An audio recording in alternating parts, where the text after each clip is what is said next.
हा खूप जास्त झालेला आहे आणि मराठवाड्यामध्ये माहिती अशी आहे की हिंगोली जिल्ह्यामध्ये सर्वाधिक पर्जन्यमान आहे आणि आत्ताही पाऊस सुरू आहे. नद्या तुडुंब भरून वाहत आहेत, शेतानी पाणी शिरलंय, घरांनी पाणी शिरलंय.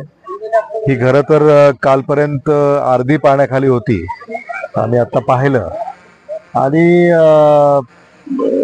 जे सामान्य माणसं आहेत, पुरुष महिला, काबाड कष्ट करून उपजीविका भागवणारे आमचे सगळे हे ग्रामस्थ आहेत, ते अडचणीत आहेत आणि त्यांना मदत कार्य हे तातडीनं पोचलं पाहिजे अशी त्यांची मागणी आहे.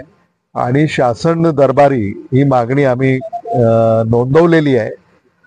शासकीय अधिकारी सुद्धा इथं आहेत आणि त्यांनाही आग्रहानं आम्ही विनंती केली आहे की तातडीनं मदत कार्य हे झालं पाहिजे, त्यांचं पुनर्वसन झालं पाहिजे.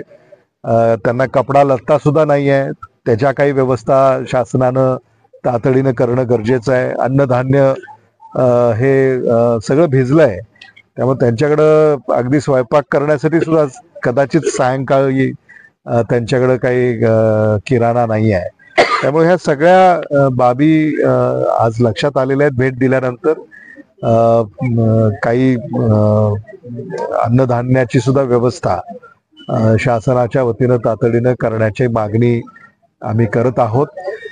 शासनाकडनं नुकसान भरपाई, घरटी, काही त्यांना अनुदान मदत ही झाली पाहिजे, ही देखील आमची मागणी आहे. आणि शेतीचे पंचनामे हे झाले पाहिजेत. पिकांचं नुकसान झालेलं आहे, नदीकाठचे शेतं वाहून गेलेले आहेत, माती खरडून गेलेली आहे, पिकांचं नुकसान झालेलं आहे.